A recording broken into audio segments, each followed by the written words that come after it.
Well, let's go ahead and get the meeting of Monterey Bay Community Power special meeting today called to order. Thanks for everybody for coming. Bren, you want to go with roll call? I'm online. Thank you. Oh, there you Go go. ahead. Okay. Thank you, Bruce. I'm going to call roll real quick. Thank you. Director Kaufman-Gomez. Present. Termini. Here. Parker. Here. Directors Brown, Hoffa, Delgado, and Orozco are absent. Munzer. Here. Freeman. Here. Vice Chair McShane. Here. And Chair McPherson. Here.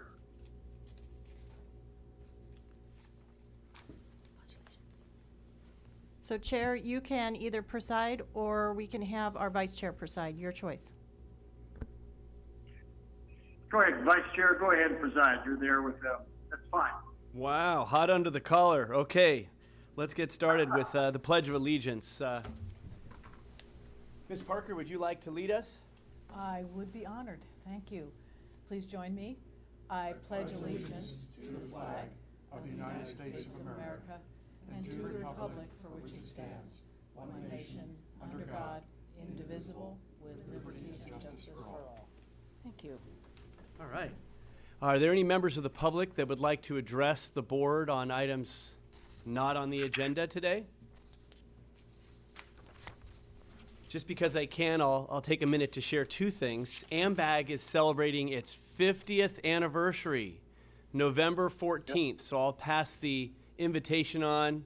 It's a free dinner, if nothing else, and swag. 5 o'clock, it's in Seaside. And swag. I also just want to take a minute, just because today I was on a conference call with the California Van Pool Authority.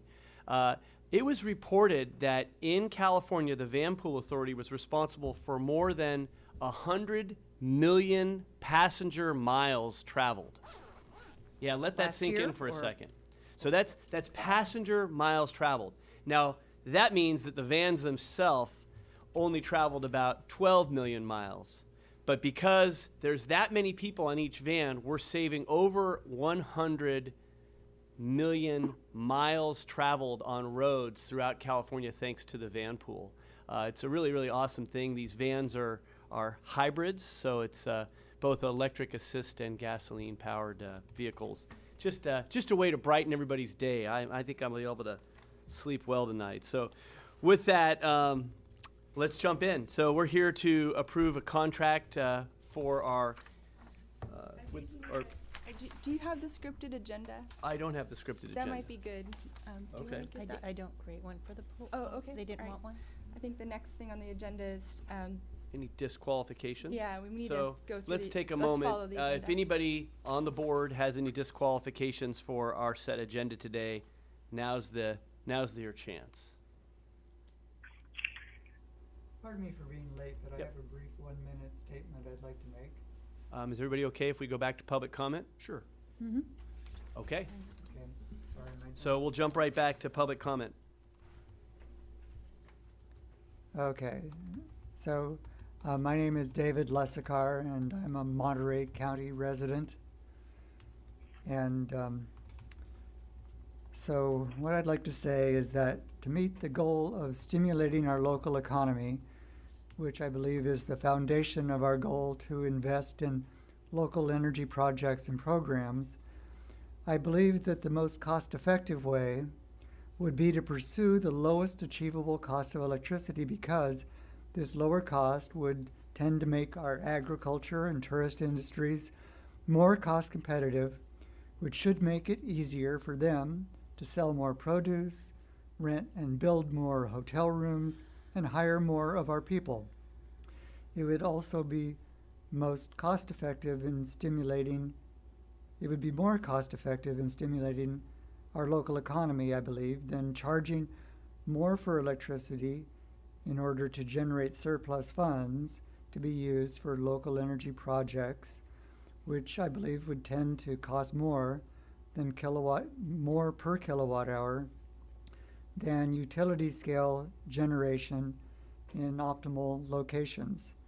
And if customers want to donate all or part of their rebate to local energy projects or to supporting people of lower income, to switch to electric heat, then that would be great. But I don't think that prices should be raised to generate more surplus funds to, support those projects. I think the most important thing is to get the prices down so that, basically we can just undercut the whole fossil fuel industry. Thank you, Mr. Leskar. So back to our regular agenda. If there are any board members that have any disqualifications for our item on the agenda today, now's your chance. Okay. So seeing then, we'll move forward with our single item, which is to consider a contract with the County of Monterey. The next one is to, the consideration of any late additions subject to the Brown Act emergency requirements. Okay, so, Want to check with, I don't think we have any. okay. Thank you very much, Angela. Okay, so, Is it a good time at all to bring in what has happened in discussion with the PCI today at all? I know it isn't on the agenda item, but just for informational purposes. You could, I'll just let you know you cannot have additions at a special meeting. oh, thank you. Okay, I would recommend that you ask staff to set that for another meeting agenda, because that's, okay, so it sounds like, it's not no. on our agenda today. okay, And. all right. Yeah, this has been a special meeting. The only thing that we can address is the topic before us. I can guarantee you that you're going to be hear from us in the next couple of days. You already heard this morning our comments on the issue of the PCI, and we certainly will be talking about it again. But because this is a special meeting, that will be the only topic Great. that Yep. we're going to be So- discussing. You want to proceed with agenda item 6 then? Yes, of course. I believe we just need a quick motion to approve the agenda. Oh, is there a motion? So, second. Okay. Moved by Director Termini and seconded by Director Parker. All those in favor say aye. Aye. All opposed, same sign. Motion passes. So we have our agenda. We're ready to move forward. All right. Mr. Hibashi. Thank you, Mr. Chairman. Generally, we use attorneys for three purposes in this agency. One is the general counsel, and both Dana McCree as well as Angela have been ably fulfilling this obligation for the last year or so.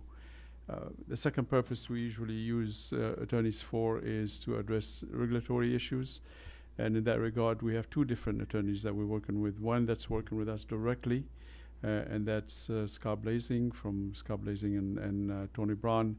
And a second one that's working with California CCA, so that works for the entire agency that represents all the community choice aggregation programs. And in the money that we pay the Cal CCA, almost half the fees that we pay them is directed and go to address all the cases that we have before the CPUC, basically paying those attorneys as well as the technical support that they need in order to go out there and speak on our behalf in front of the CPUC.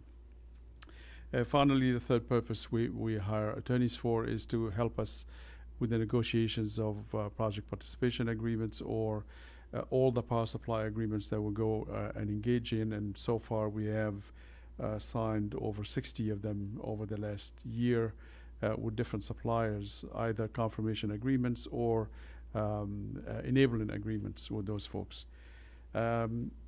Somewhere, I would say probably last year, we spent roughly about $500,000 doing so. And because of that, last time we met, we've asked to go out and get an in-house counsel. The hope, of course, that the in-house counsel will be able to do, if not all three things, at least two of them would have been sufficient and workable. We did go out and interview. We unfortunately could not get to a point of finding somebody that can actually do two of those three things. Obviously, we wanted the general counsel to be one of them, and we were hoping to get somebody that will know the regulatory side or the power supply side negotiations, and that didn't materialize. So if you recall, last time we spoke about this, I said we have really three options: is to go with the arrangements we have, or to go and work with one of the counties to see if we can get a contract with them to have one of their folks come over here, spend some time with us physically, be here in the office, and be an in-house counsel just to do the general counsel work while we continue the search for a permanent general counsel that will be able to do just more than general counsel work. I've been talking to the County of Monterey, and we've reached an agreement to be able to bring in Rob Shaw. He's a deputy counsel over in the County of Monterey. He will be working with us under contract. The contract will be for 1 year, not to exceed a monthly or roughly about $11,000 per month. The hourly price is at $250, all encompassing, and the county will be able to use all of their resources in their general counsel's office. And I believe from my chat with Charles McKee, who's the general counsel over at the County of Monterey, he told me they have about 45 people in there. So we'll be able to use all of them, hopefully, with the understanding that the cost for us will be about $250 an hour, not to exceed $11,000 a month, and the contract is for $132,000 for the entire year. I just want to take the opportunity here before I turn it back to you folks to thank Angela. She has done a hell of a job for us over the last number of months, and been there for everything that we needed her to be at, and wish her best of luck. I know that she has quite a few ventures that she want to engage in, and I'm pretty sure we're going to be talking to her in the future for special projects if need to. Great, thank you for that report. Are there any questions? Yes. From, okay. Okay, go ahead, Gene. Okay. Oh, Start with Director. Tom, you may have touched on this and I missed it, but how are you going to fulfill your needs for regulatory counsel advice? Well, we will continue with what we have right now. So we have Scott Blazing, who helps us, and he has a contract already for, I believe, $80,000 if I remember correctly. And what he does is he does all of our filing for us. We have a lot of compliance filings that we have to do constantly every month, probably for the entire year. We maybe have about 30 or 40 of them. So he will continue to do all the filing on our behalf. We also get regulatory report from him that updates us on everything that happens at the CPUC or the CEC or any of the other regulatory agencies, and we get advice from him on anything that's regulatory related. And of course, Cal CCA will continue to do, will have their own lawyer, which we will be paying part of their cost. And I'm assuming that this will fulfill the needs until we find someone to be in-house? That's to continue correct. the search? Yes, we will continue to keep our eyes open for what's out there, and if we find someone that will again be able to do both the general counsel as well as either the regulatory or with the expertise to be able to help us negotiating the power supply agreements, then we will go that route. I mean, judging by the sum of the two of these contracts we have sitting out there, we have what, $110,000 or $210,000 being expended for legal fees. So it seems like we have some latitude to get someone of quality. No.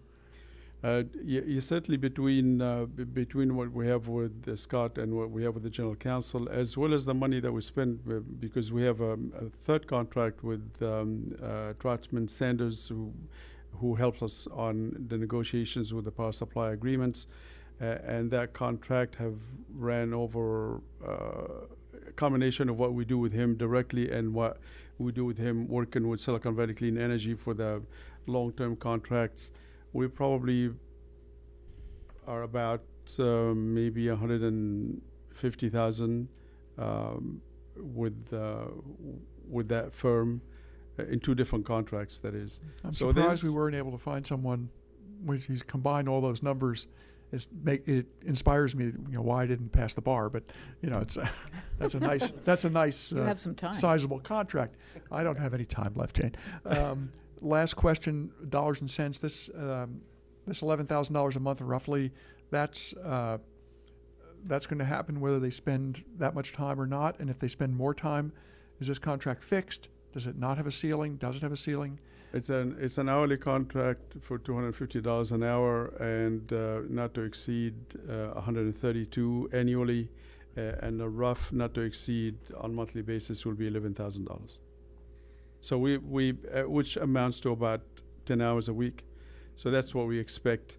That's what we expect Rob to be spending with us. It may be sometimes that, some weeks it will be 20 hours and some other weeks it may be 0 hours. It all depends, but it's a not to exceed 11,000 at this And point. it still caps out at the 135? That's correct, yes. Good. Thank you. Thank you, Mr. Right, Chair. absolutely, So I have Director. a quick question.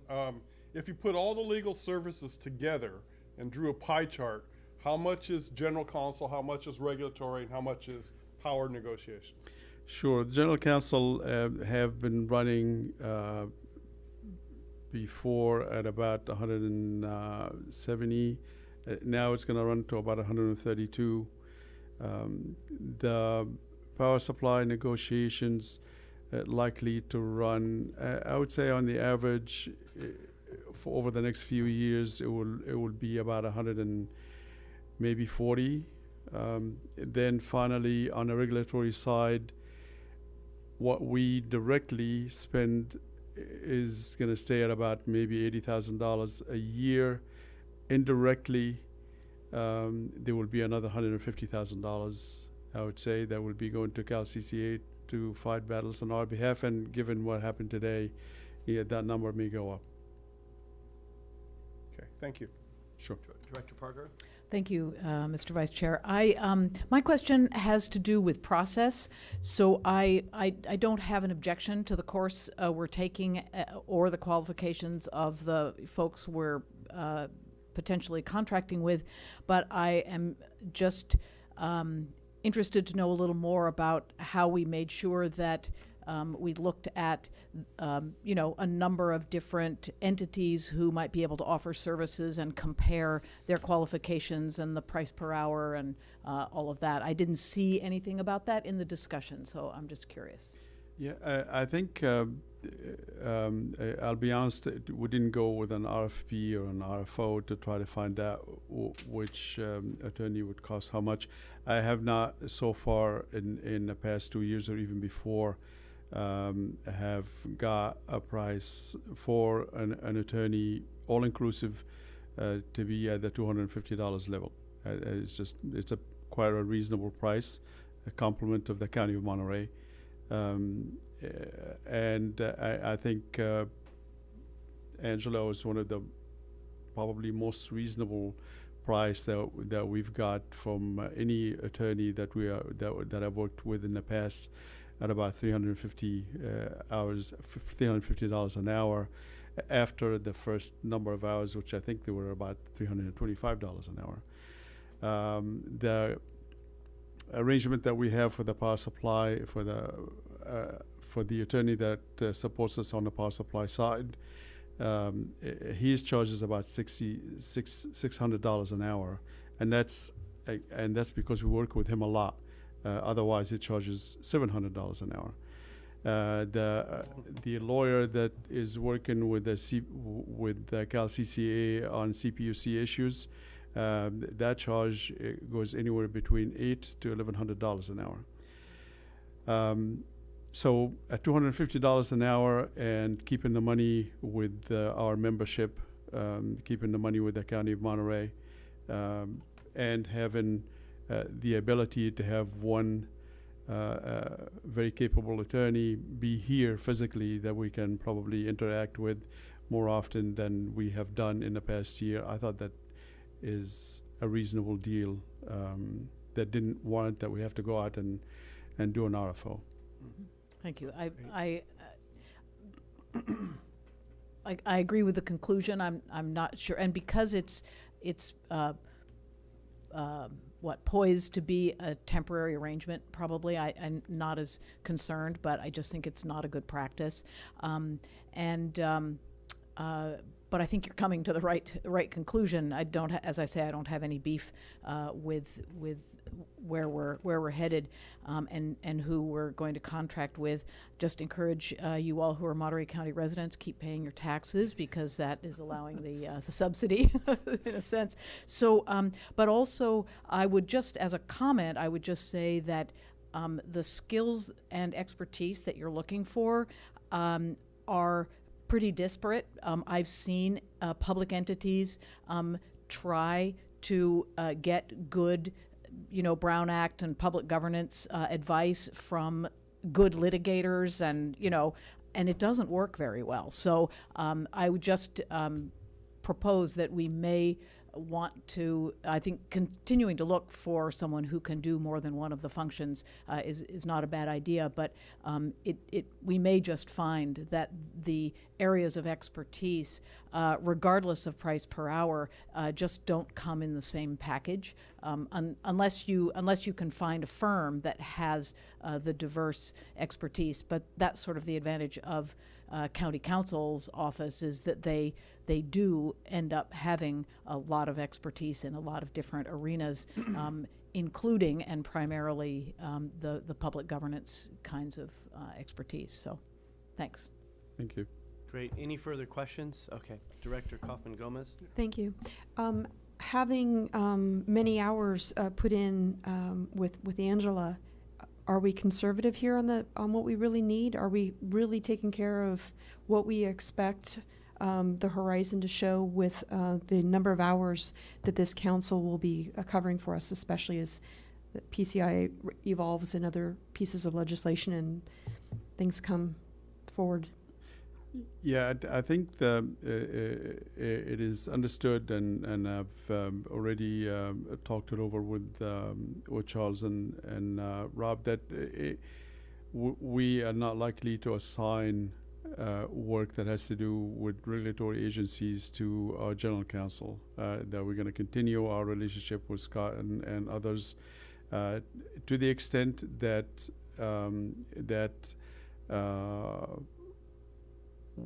Rob decides, hey, I want to spend some more time learning about the regulatory agency, I want to be involved a little bit more, then we'll see how it goes, if necessary, and if it's appropriate. We'll come back and change the contract, up the hours, but we're not going to do that unless we lower the hours elsewhere.